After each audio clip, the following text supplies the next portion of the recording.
एक ऐसा आइलैंड जहाँ इतना खजाना छिपा है कि पूरी दुनिया की गरीबी खत्म हो सकती है, लेकिन वहाँ बिछे ट्रैप्स इतने खतरनाक हैं कि आज तक कोई जिंदा लौट नहीं पाया। कहानी शुरू होती है इंडोनेशिया के एक सुनसान आइलैंड से, जहाँ गैंगस्टर्स की एक टीम किसी बड़ी खोज के बाद जश्न मना रही होती है। जंगल के अंदर उन्हें कुछ बेहद पुरानी और कीमती चीजें मिली हैं, जिनकी ब्लैक मार्केट में भारी कीमत मिल सकती है, और यही सोचकर वो सब खुश हैं। तभी उनमें से एक आदमी अकेले साइड में चला जाता है, लेकिन अचानक उसकी नजर जमीन पर पड़े एक अजीब से लोहे के मास्क पर पड़ती है। वो रुक जाता है, सोच में पड़ जाता है, क्योंकि ऐसा मास्क इस दौर का नहीं हो सकता। जिज्ञासा बढ़ती है और वो थोड़ा आगे बढ़ता है। कुछ ही दूरी पर उसे पत्थरों के बीच एक छोटी सी सुरंग दिखती है। बिना किसी को बताए वो अंदर घुस जाता है। उसे लगता है कि असली खजाना यहीं छिपा है और वो उसे अकेले ही हासिल करना चाहता है, लेकिन अंदर जाते ही उसकी सोच बदल जाती है। बाहर से छोटी दिखने वाली ये जगह अंदर से एक विशाल गुफा में बदल जाती है। अलग अलग चैम्बर्स, जैसे किसी ने इसे प्लान करके बनाया हो। वो एक कदम आगे बढ़ाता है और अचानक जमीन उसके नीचे से धंसने लगती है। उसे संभलने का मौका भी नहीं मिलता। उसका पैर नीचे फंस जाता है और उसकी चीख गुफा में गूंज जाती है।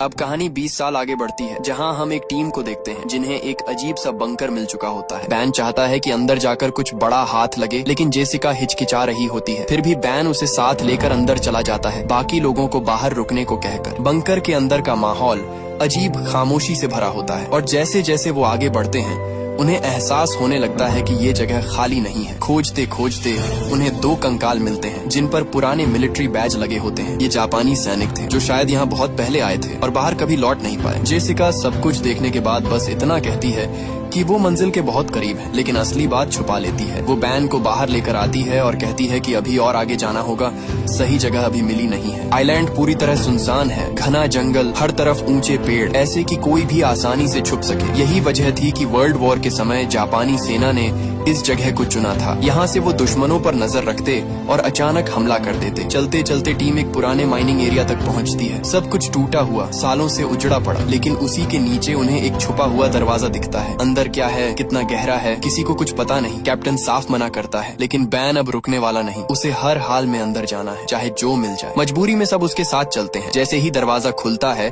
और वो अंदर जाने को तैयार होते हैं, ऊपर से अचानक गोलियां चलने लगती हैं। सब कुछ सेकंड्स में बदल जाता है। अफरा तफरी मच जाती है। सब जान बचाने के लिए अंदर भागते हैं। कैप्टन के सोल्जर्स कवर दे रहे होते हैं, क्योंकि इस वक्त सबसे जरूरी है बैन और जेसिका को जिंदा रखना। तभी एक ग्रेनेड अंदर फेंका जाता है। धमाका इतना तेज होता है कि एंट्रेंस ही उड़ जाता है। एक सोल्जर बाकी लोगों को बचाते हुए वहीं दब जाता है। माइनिंग एरिया आधा ढह चुका होता है और अब सब अंदर फंस चुके हैं। सबसे बड़ा सवाल ये है, उनकी लोकेशन बाहर वालों को पता कैसे चली। कुछ देर बाद सब होश में आते हैं। चारों तरफ घायल लोग पड़े हैं। एक सोल्जर आखिरी सांसें ले रहा होता है। माहौल भारी हो चुका है और अब जवाब चाहिए। तभी बैन सच बताता है, सालों पहले उसके पिता भी इस आइलैंड पर आए थे। उनका मानना था कि यहाँ बेहिसाब खजाना छुपा है, लेकिन वो कभी उसे ढूंढ नहीं पाए। ये राज सिर्फ बैन और जेसिका जानते थे, और यही वजह थी कि वो यहाँ तक पहुँचे। अब साफ हो जाता है, बाहर वाले गैंगस्टर्स भी इसी खजाने के पीछे हैं। कैप्टन का गुस्सा फूट पड़ता है। उसे लगता है कि ये सब बैन की वजह से हुआ। एक आदमी की लालच में उसका सोल्जर मर गया। वो फैसला करता है कि अब वो यहाँ और नहीं रुकेगा, लेकिन अब जाना आसान नहीं है। वापसी का रास्ता पत्थरों के नीचे दब चुका है, और अब इस अंधेरे जाल से बाहर निकलने के लिए उन्हें कोई नया रास्ता ढूंढना ही पड़ेगा। कैप्टन और सोल्जर्स आगे बढ़कर चारों तरफ रास्ता ढूंढने लगते हैं। तभी सामने एक संकरा सा रास्ता दिखता है। ऊपर से ये बस एक छोटी गुफा लगती है, लेकिन जैसे ही वो नीचे उतरने लगते हैं, सच्चाई सामने आती है। ये तो सिर्फ शुरुआत थी। अंदर एक विशाल बंकर छुपा हुआ था। सब लोग डरते हुए पीछे पीछे चलते हैं। सीढ़ियां उतरकर वो एक पुराने लकड़ी के पुल पर पहुंचते हैं। पल भर को लगता है कि ये टूट जाएगा, लेकिन जैसे ही कदम रखते हैं, पूरा पुल हिलता भी नहीं, और तभी बिना किसी वजह के आसपास की लाइट्स खुद ब खुद जल उठती हैं। कैप्टन तुरंत सबको रुकने का इशारा करता है। उसे शक हो जाता है, इतने साल पुरानी जगह में ये लाइट्स कैसे चालू हो सकती हैं? दीवारों पर जापानी झंडे लगे होते हैं। साफ दिख रहा है कि ये सब वर्ल्ड वॉर के द्वार का है, लेकिन अगर सब कुछ इतना पुराना है तो फिर यहाँ अभी भी क्या जिंदा है? अब हर कदम संभल कर बढ़ाया जाता है। कैप्टन धीरे धीरे पुल पार करता है और पूरी टीम एक बड़े से चैम्बर में पहुंच जाती है। ये जगह किसी स्टोर रूम जैसी लगती है। चारों तरफ दवाइयाँ, अजीब मास्क जो आम लोगों के लिए नहीं बनाए गए। सब कुछ देखकर लगता है यहाँ कुछ खतरनाक एक्सपेरिमेंट होते थे। थोड़ी तलाश में उन्हें फोटोज और डॉक्यूमेंट्स मिलते हैं, और सच्चाई और भी डरावनी निकलती है। ये जगह कैदियों पर किए गए एक्सपेरिमेंट्स का अड्डा थी। टॉर्चर, टेस्ट, हर वो चीज जो इंसानियत से परे हो। अब मामला सिर्फ खजाने का नहीं रहा। कैप्टन को यकीन नहीं होता कि इतनी बड़ी जगह सिर्फ खजाना छुपाने के लिए बनाई गई होगी। उसे लगने लगता है कि बैन और जेसिका कुछ छुपा रहे हैं, और शायद ये पूरी कहानी वैसी नहीं है जैसी दिखाई जा रही है। वो साफ मना कर देता है, अब वो इस खेल का हिस्सा नहीं बनेगा। एक सोल्जर बाहर पहरा दे रहा होता है। सब कुछ शांत है, लेकिन अचानक अचानक उसे महसूस होता है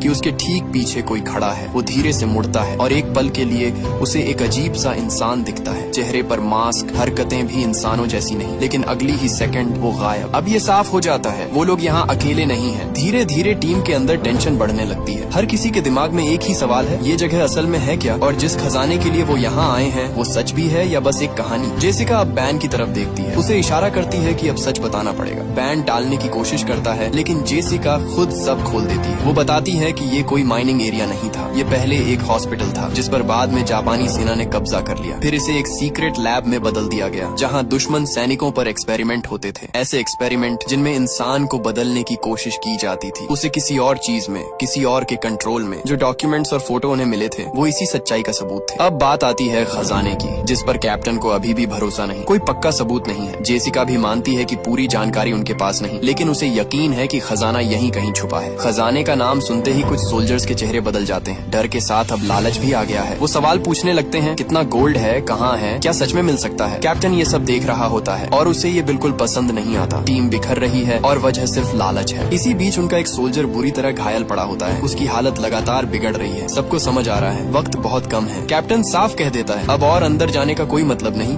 पहले बाहर निकलने का रास्ता ढूंढना होगा। वो एक सोल्जर को साथ लेता है और बाकी सबको स्टोर रूम में रुकने का आदेश देता है ताकि कोई और खतरे में न पड़े। लेकिन बैन को ये मंजूर नहीं। उसके लिए यहाँ से निकलना नहीं, खजाना ढूंढना सबसे बड़ा मकसद है। वो चाहता है कि सबसे पहले वही उसे पाए, क्योंकि इस पूरे मिशन में उसने ही सबसे ज्यादा पैसा लगाया है और अब वो खाली हाथ लौटने वाला नहीं। इसी बीच फैसला होता है कि कैप्टन और जेसिका यहीं रुककर घायल सोल्जर जॉन के साथ रहेंगे, जबकि बैन अपनी गर्लफ्रेंड और बाकी सोल्जर्स को लेकर आगे बढ़ जाता है। उसकी चाल साफ बता रही होती है, उसे सिर्फ खजाने की पड़ी है, बाकी सब बाद में। जॉन की हालत बिगड़ती जा रही होती है। इसी दौरान कैप्टन जेसिका से बात करने लगता है। वो अपनी पुरानी जिंदगी के बारे में बताता है, कैसे वो पहले सिर्फ अपने बारे में सोचता था, लड़ाइयाँ लड़ता था, लोगों को मारता था, लेकिन एक वक्त के बाद उसने सब छोड़ दिया। अब वो वैसा इंसान नहीं रहा। जेसिका ये सब सुनकर चुप हो जाती है। माहौल कुछ पल के लिए भारी हो जाता है। उधर बैन और बाकी लोग आगे बढ़ते बढ़ते एक अजीब जगह पर पहुंचते हैं। नीचे की तरफ लोहे की मोटी जालियां लगी होती हैं, जैसे किसी को बंद रखने के लिए बनाई गई हो। पूरा सेटअप देखकर लगता है कि ये कोई अलग ही सेक्शन है जहाँ कुछ और ही होता था। बैन नीचे झांकता है और उसे एक हेलमेट दिखाई देता है जिस पर यूएस आर्मी का निशान बना होता है। अब बात और भी साफ हो जाती है। इस जगह तक सिर्फ वो लोग नहीं पहुँचे थे, उनसे पहले भी कोई यहाँ आया था और शायद वो भी बाहर नहीं निकल पाया। आगे बढ़ते हुए सोल्जर्स को जो मिलता है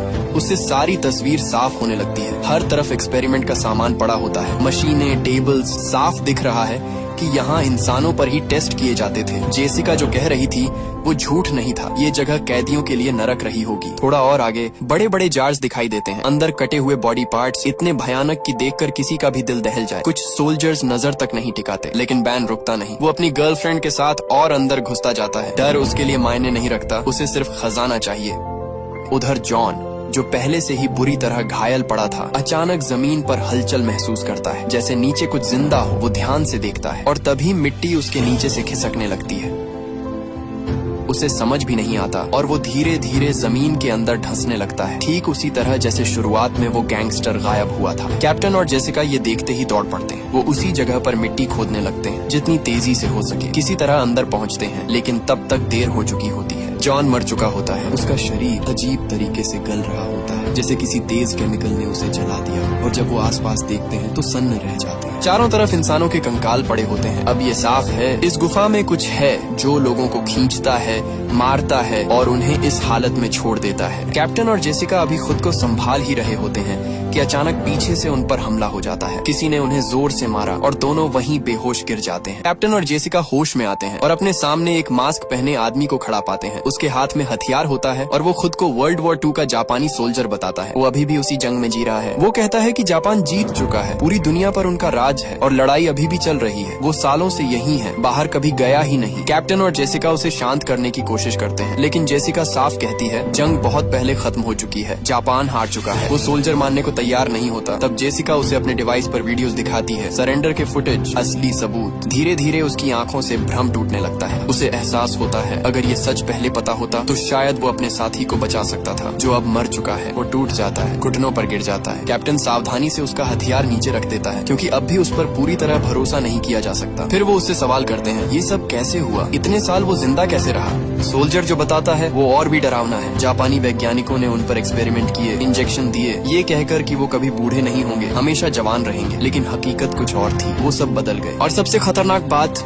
बाहर निकलने के रास्ते उन्होंने खुद बंद कर दिए थे। जो थोड़े बहुत रास्ते बचे थे, उनका राज्य सिर्फ उन्हीं के पास था। ये सब सुनकर कैप्टन और जेसिका सन्न रह जाते हैं। लेकिन वो सोल्जर यही नहीं रुकता। वो बताता है कि जापानी वैज्ञानिकों का मकसद और भी खतरनाक था। वो ऐसी आर्मी बनाना चाहते थे जो कभी मरे नहीं, ऐसे सोल्जर्स जो मरने के बाद भी उठ खड़े हों और दुश्मनों को खत्म करते रहे। इसीलिए उन्हें यहाँ कैद किया गया, अलग अलग इंजेक्शन दिए गए और धीरे धीरे वो इंसान से कुछ और बनते चले गए। न उन्हें दर्द का फर्क पड़ता, न मौत का। कुछ समय बाद वो फिर से जिंदा हो जाते। ये सुनकर कैप्टन और जेसिका समझ जाते हैं, ये जगह सिर्फ एक लैब नहीं थी, ये एक फेल हुआ सपना था जिसने सबको राक्षस बना दिया। वो तुरंत बाहर निकलने का रास्ता पूछते हैं। सोल्जर बताता है, पहला रास्ता तो अब बंद हो चुका है, दूसरा है, लेकिन वहाँ जाना सीधा खतरे में कूदना है। उधर बैन और बाकी लोग वापस एंट्रेंस तक पहुँचते हैं, लेकिन रास्ता पत्थरों से पूरी तरह बंद मिलाता है। अब घबराहट बढ़ने लगती है, कोई समझ नहीं पा रहा कि निकलें कैसे। तभी अचानक वही डरावना क्रिएचर उन पर हमला कर देता है। वो सीधे बैन पर टूट पड़ता है, उसे गिरा देता है, घायल कर देता है। बाकी सोल्जर्स तुरंत फायरिंग शुरू करते हैं। कई गोलियां उसके सिर में लगती हैं, तब जाकर वो शांत होता है। सब हैरान रह जाते हैं, ये आखिर है क्या? जब वो उसके सिर को ध्यान से देखते हैं तो उस पर अजीब निशान बने होते हैं, जैसे कोई कोड, कोई पहचान। साफ समझ आता है ये भी कभी इंसान था, एक सोल्जर जिस पर एक्सपेरिमेंट किया गया। अब सब कनेक्ट होने लगता है, वही इंजेक्शन जिसने इंसानों को इन खौफनाक चीजों में बदल दिया। उधर जेसिका को आखिरकार एक दूसरा रास्ता मिल जाता है। वो कैप्टन और उस जापानी सोल्जर को लेकर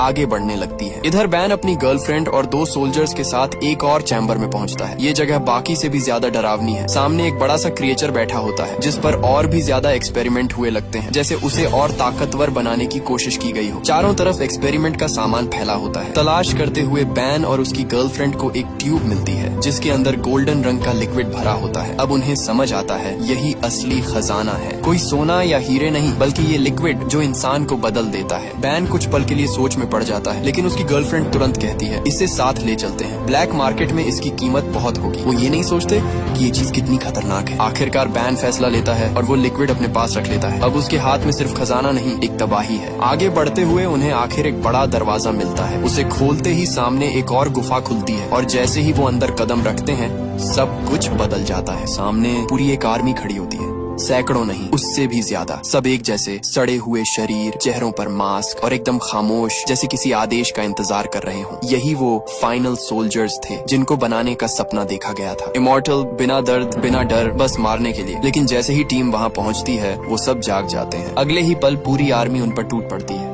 घबराहट में बैन, उसकी गर्लफ्रेंड और बाकी सोल्जर्स पीछे भागते हैं। एक सोल्जर को वो क्रिएचर्स तलवारों से वहीं खत्म कर देते हैं, इतनी तेजी से कि किसी को समझने का मौका भी नहीं मिलता। किसी तरह बचते हुए वो लोग एक चैम्बर में घुसते हैं और नीचे की तरफ भागने लगते हैं। अब लड़ना नामुमकिन है, बस बचना है। भागते भागते वो उसी जगह पहुंचते हैं जहां हर तरफ कंकाल पड़े थे। वही डरावना हिस्सा जहां लोगों को खींचकर मारा जाता था। वहां उन्हें अपने उस घायल सोल्जर की लाश भी मिलती है जो अब सिर्फ एक खाली खोल बन चुका होता है। डर के बावजूद वो रुकते नहीं, आगे बढ़ते जाते हैं। रास्ते उन्हें घुमाते हुए फिर उसी जगह ले आते हैं जहां पहले हमला हुआ था। अब साफ हो जाता है, पूरी जगह में वो आर्मी फैल चुकी है, हर तरफ शिकार ढूंढ रही है। इसी बीच एक क्रिएचर बैन पर हमला कर देता है, उसे बुरी तरह घायल कर देता है। उसकी हालत बिगड़ने लगती है। उसकी गर्लफ्रेंड घबरा जाती है, उसे लगता है कि बैन मर जाएगा और उसी डर में वो फैसला लेती है जो सब कुछ बदल देता है। वो वही गोल्डन लिक्विड निकालती है और सीधे बैन के शरीर में इंजेक्ट कर देती है। उसे लगता है कि इससे बैन बच जाएगा, लेकिन वो नहीं जानती उसने क्या कर दिया है। उधर इमॉर्टल सोल्जर्स उस जगह तक भी पहुंच जाते हैं जहां कैप्टन और जेसिका थे। दोनों किसी तरह भाग निकलते हैं, लेकिन वो जापानी सोल्जर जो पहले से ही बदल चुका था वहीं रुक जाता है। वो सरेंडर कर देता है। लेकिन उन क्रिएचर्स के लिए